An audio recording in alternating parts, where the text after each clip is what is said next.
ব্রাজিলের Rio de জেনেইরোয় বসেছে bricks সম্মেলন।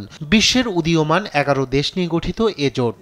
এবারের সম্মেলন সরকার প্রধান ও প্রতিনিধিদের পদচারণায় মুখর।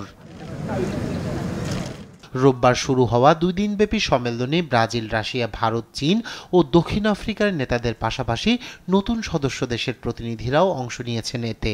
গাজায় ইসরায়েলি হামলাকে গণহত্যা অভিহিত করে সম্মেলনের উদ্বোধন করেন ব্রাজিলের প্রেসিডেন্ট। ফিলিস্তিন জনগণের বিরুদ্ধে প্রকাশ্যে গণহত্যা চালাচ্ছে ইসরায়েল। আমরা মুখ বন্ধ করে মেনে নিতে পারি না। ক্ষুধাকে যুদ্ধাস্ত্র হিসেবে ব্যবহার করা হচ্ছে, যা অগ্রহণযোগ্য।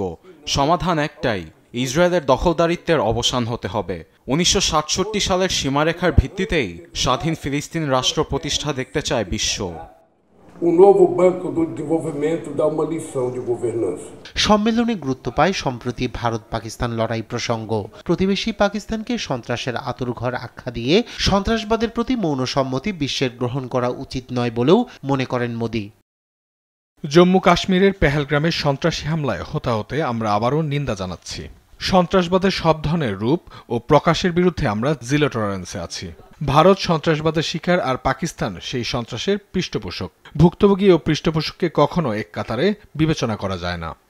সম্মেলনে অর্থনীতি, বাণিজ্য, শুল্ক সহ নানা গুরুত্বপূর্ণ ইস্যু প্রাধান্য পায় প্রথম দিনই। তবে সম্মেলন চলার সময় জোটভুক্ত দেশগুলোকে কঠোর বার্তা দিয়েছেন মার্কিন প্রেসিডেন্ট ডোনাল্ড ট্রাম্প। মার্কিন বিরোধী নীতির সঙ্গে সামিল দেশগুলোর বিরুদ্ধে অতিরিক্ত 10% শুল্ক আরোপের হুঁশিয়ারি দেন তিনি।